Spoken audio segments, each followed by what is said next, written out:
noite, tudo bom com vocês? Hoje a gente vai começar a tratar sobre as funções, certo? Nós vamos fazer um estudo da introdução das funções para poder dar seguimento ao nosso conteúdo, certo? Então, primeiramente, a gente vai fazer uma breve introdução.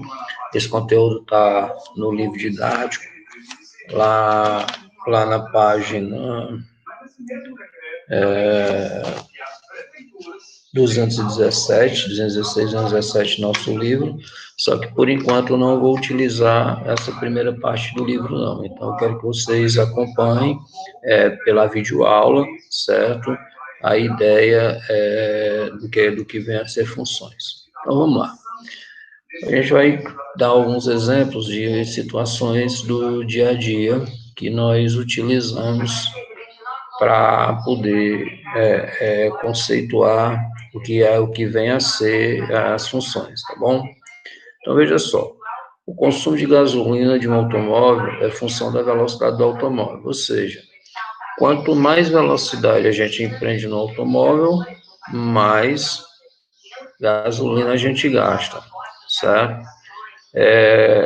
O custo de uma chamada de um telefone móvel, de um celular, ela vai depender também do tempo de conversação, né? Hoje aqui existem algumas operadoras que dizem que determinada chamada ela vai custar ilimitadamente um valor X, mas antigamente a gente, para poder fazer uma chamada, o custo dessa chamada ela era de acordo com o tempo que você passava conversando. Quanto mais você conversava, mais tempo você passava conversando, mais caro você pagava. Quando a gente vai também fazer estacionar o carro em um estacionamento, certo? Então, o tempo do valor do pagamento, do que você vai pagar pelo estacionamento, certo? O valor que você vai pagar pelo estacionamento, ele está relacionado ao tempo que você vai passar. Por exemplo, você vai para a Zona Azul de Juazeiro. Se você passar 1 hora, você vai pagar X reais. Se você passar 2 horas, esse valor dobra, né? E assim por diante. E assim, também um exemplo muito factual que acontece no nosso dia a dia é quando a gente vai fazer compras, certo? Então, veja aí um exemplo também. O dinheiro gasto na compra de laranjas depende do número de quilogramas que você compra. Isso é para qualquer fruta ou qualquer hortaliça, né? Que se você vai comprar uma quantidade de uma quantidade X de hortaliça, o preço está lá, vamos dizer, o quilo, R$ 4. Se você comprar 1 quilo, você vai pagar R$ 4. Se você comprar 1,5 quilo, você vai pagar R$ 6. E assim por diante. Então, tudo depende de uma situação, geralmente ela está relacionada a outra, ou seja, uma grandeza está relacionada a outra. E é nesse sentido que a gente começa a trabalhar a questão de funções. Mas o que significa função em matemática, certo? Então, vamos dar uma explicação bem didática mesmo. Vamos trabalhar com o preço de frutas, quando a gente vai adquirir frutas no mercado, tá certo? Então, veja só, a situação. O preço do quilograma depende do tipo de fruta que se compra, ou hortaliça, ou qualquer outra coisa que você vai comprar no mercado, numa feira livre. Então, veja o exemplo. Ruth foi às compras e comprou 1 quilograma de 4 tipos de diferentes de fruta. A tabela seguinte representa a correspondência entre cada tipo de fruta e o seu preço por quilograma. Vamos ver aí, galera. Vamos ver aí. Veja só aí. A gente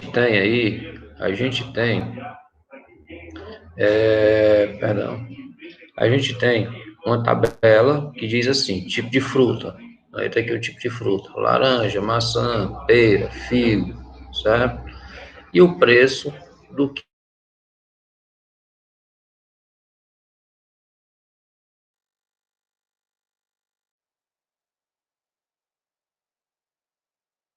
Laranja, R$ 1,20. Maçã, R$ 1,80. Pera, R$ 2. Figo, R$ 4. Vou trabalhar com R$ 1 mesmo. Não trabalhar com euro, não.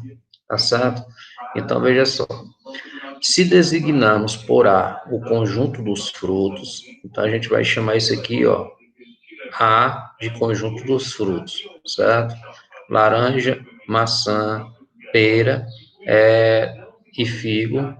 Figo é uma frutazinha bem gostosinha, para quem não conhece, faz uma pesquisazinha na internet, mas ela é muito parecida com aquela fruta jambo, certo? E a gente e vamos denominar de conjunto B o preço das frutas, certo? Então, a gente pode fazer uma associação, uma correspondência, que a gente chama correspondência bionífica. Bionífica por quê? Porque nós temos dois tipos de conjuntos, certo? O conjunto das frutas e o conjunto dos preços das frutas, certo? E a gente pode associar nessa correspondência bionífica o preço do conjunto A, as frutas com o preço das frutas, ou seja, o conjunto A associar o conjunto A com o conjunto B, certo? Então, a gente vai associar cada fruta ao seu quilograma. Então, vamos fazer aqui, ó. Veja só, nós colocamos, se vocês prestarem atenção, vocês prestarem bastante atenção aí, a gente colocou conjunto A aqui, ó, em um diagrama. Esse diagramazinho, esse semicírculozinho aqui, ó, esse semicírculozinho aqui, a gente chama diagrama de Venn, certo? E colocamos o conjunto B aqui em outro diagrama. E o que foi que a gente fez? Nós associamos cada fruta a seu preço. Ó. Laranja, 1,20. Maçã, 1,80. Pera, R$ 2. Figo, R$ 4, certo? E aqui tem um preço de R$ 5 que não está associado a nenhuma fruta. Então, beleza, deixa esse valorzinho aí, não tem problema nenhum nesse valor aí, tá bom? Então, quando a gente faz isso, a gente diz que esta correspondência entre o conjunto A e o conjunto B é uma função. Por que ela é uma função? Porque cada elemento do conjunto A corresponde a olha só, e somente um conjunto do elemento B, certo? Então, função é isso, certo? É a correspondência entre um conjunto A, certo? E um conjunto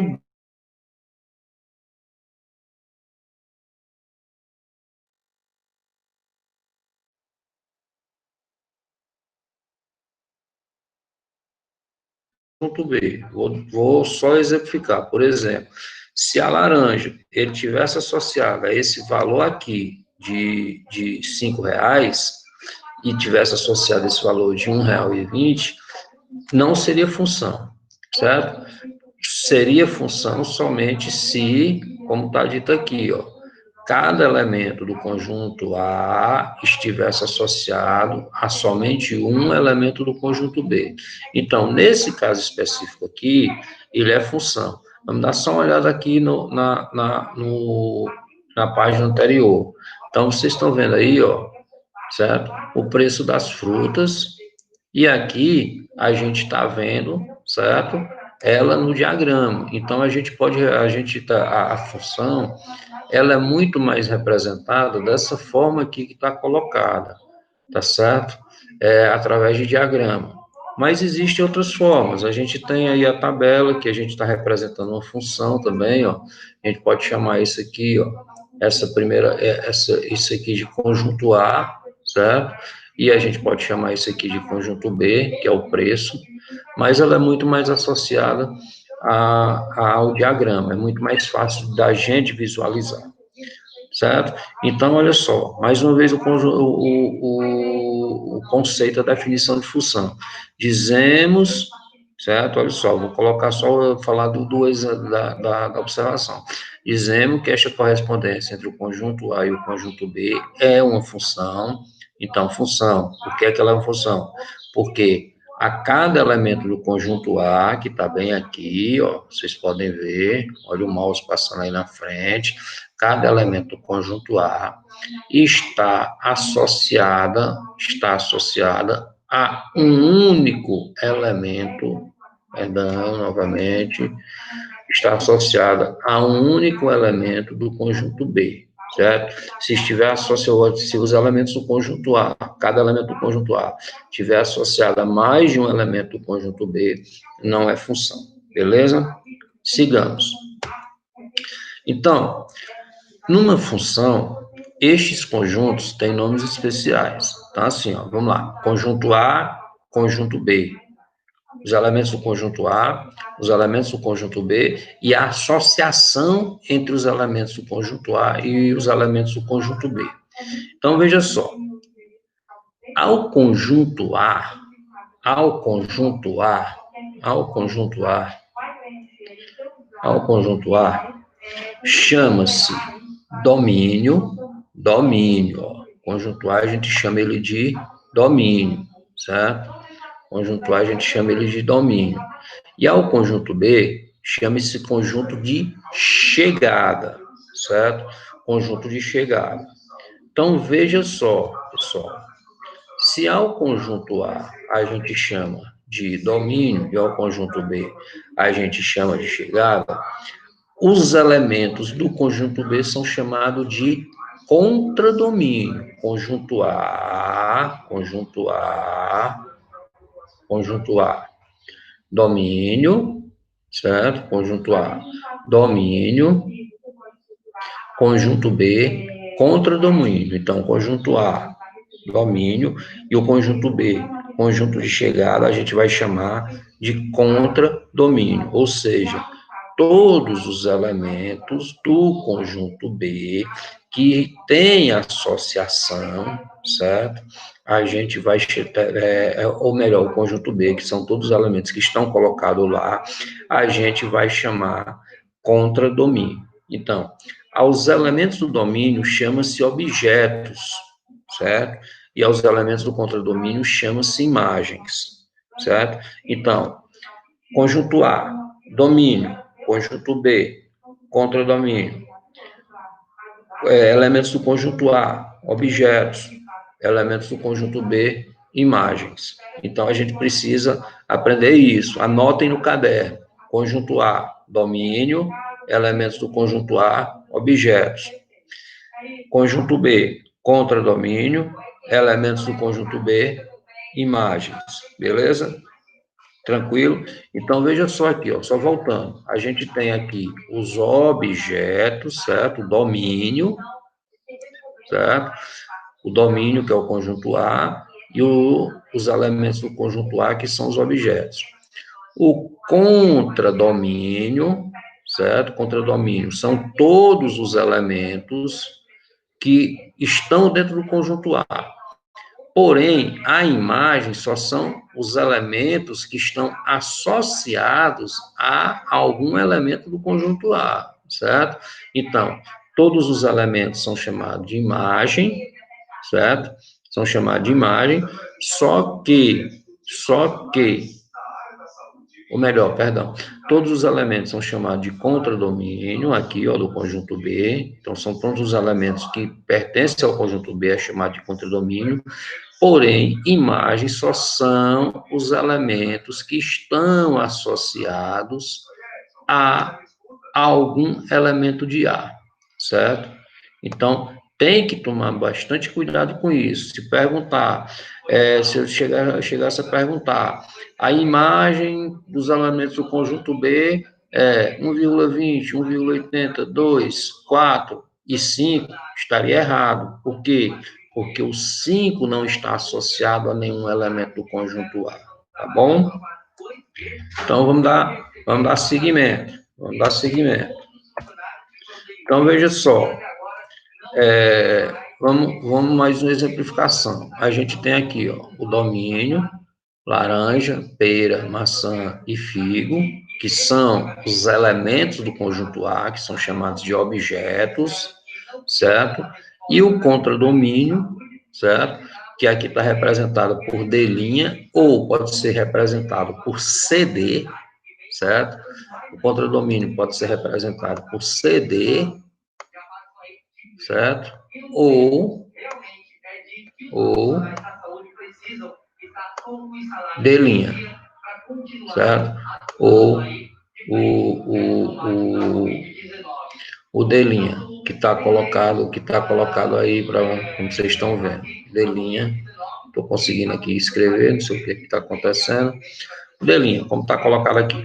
Então, veja só, quem são o contradomínio que é chamado as imagens? 1,20, 1,80, 2 e 4 reais, certo? Que são os elementos do conjunto B. Então, tá aqui, ó. A imagem são os elementos que estão aqui dentro, ó, das chaves. O contradomínio é esse conjunto aqui, ó, englobando a chave, certo? Então, o domínio, a gente tem aqui, que são as frutas, ou seja, os objetos, e o contradomínio, que é o conjunto B, nós temos aqui, ó, as imagens, certo? Então, vamos continuar. Isso aqui, ó, eu coloquei, peguei aqui um exemplo, ou uma observação, 5 euros não é preço do quilograma de nenhum daqueles frutos, é um elemento B, conjunto de chegada, mas não é imagem, certo? Então, não faz parte do contradomínio, porque é aquilo que eu disse anteriormente, por que que 5 não faz parte do contradomínio? 5 euros não, 5 reais. Por que que 5 não faz parte do contradomínio? Porque ele não está associado a nenhum elemento do conjunto A, beleza? Vamos seguir. Será que toda correspondência é uma função? Então, a gente já havia explicado que quando o conjunto A ele está ligado a apenas um elemento do conjunto B, ele é chamada função. Quando existe no conjunto A ligação a mais de um elemento do conjunto B, não é função. Então, estamos ilustrando essa situação. Veja só. A Inês, o João e o Pedro são 3 irmãos que no início do ano letivo se inscreveram nos clubes temáticos preferidos, certo? O clube temático é o curso. Vamos lá. Então, vamos exemplificar. Inês, João e Pedro. Inês, ela se inscreveu no Louro Matic. João se inscreveu no Louro Matic e no Criarte, certo? E o Pedro se inscreveu em um curso de alimentação saudável. Vocês estão vendo aqui, ó, conjunto A, que é o domínio, porque eu tenho quem? 3 elementos, Inês, João e Pedro, que são 3 objetos, a gente vai considerar como objeto, e a gente tem o conjunto B, que é chamado de contradomínio, e a gente tem os elementos do conjunto B, Louro Matic, Criarte e alimentação saudável, chamados de imagem. Então, veja só, nós temos aqui, se vocês prestarem bastante atenção, nós temos aqui João, que está inscrito em dois clubes temáticos, 2 cursos, certo? Veja só, um elemento de A está ligado a 2 elementos de B. Então, isso aqui não é uma função. Por quê? Porque um elemento de A está ligado a mais de um elemento em B, certo? Então, veja só aí, ó. A correspondência entre o conjunto A, dos 3 irmãos, e o conjunto B, dos clubes que frequentam, não é uma função, aquilo que eu acabei de explicar. Por quê? Porque o João frequenta 2 clubes, Louro Matic e Criarte, ou seja, ao elemento João corresponde mais do que um elemento do conjunto B. Então, por isso que não é função. Então, os elementos de A só podem corresponder a um e a um único elemento de B. Ou seja, para ser função tem que ser assim, certo? Mas, se um elemento de A corresponder a um único elemento de B, é tranquilo. Mas se o elemento de A corresponder a 2 ou mais elementos de B, não é função, tá bom? Vamos lá. Então, para a gente não esquecer de jeito nenhum, uma função é uma correspondência entre dois conjuntos em que cada elemento do primeiro conjunto corresponde a um e um só elemento do segundo conjunto. Ao primeiro conjunto chama-se contradomínio e ao segundo conjunto chama-se conjunto de chegada ou contradomínio. Ao conjunto das imagens chama-se contradomínio, pode ser representado por D, que a gente chama esse apóstrofozinho que está ao lado do D, de D', ou contradomínio da função. Aos elementos do domínio chama-se objetos, e aos elementos do contradomínio chama-se imagem, certo? Então, pessoal, a gente encerra hoje essa aula de introdução ao estudo das funções, tá certo? A próxima aula a gente vai começar a trabalhar alguns exemplos, algumas operações com funções, tá bom? Façam uma leiturazinha do material que está colocado aí, a leitura a gente diz assistir e fazer a anotação, tá bom? E se você gostou, dá um likezinho lá, tá bom? Grande abraço a todos, certo? E a gente encerra por hoje a nossa aula nesse momento por aqui, tá bom? Até a próxima aula, se Deus quiser e nos permitir. Grande abraço.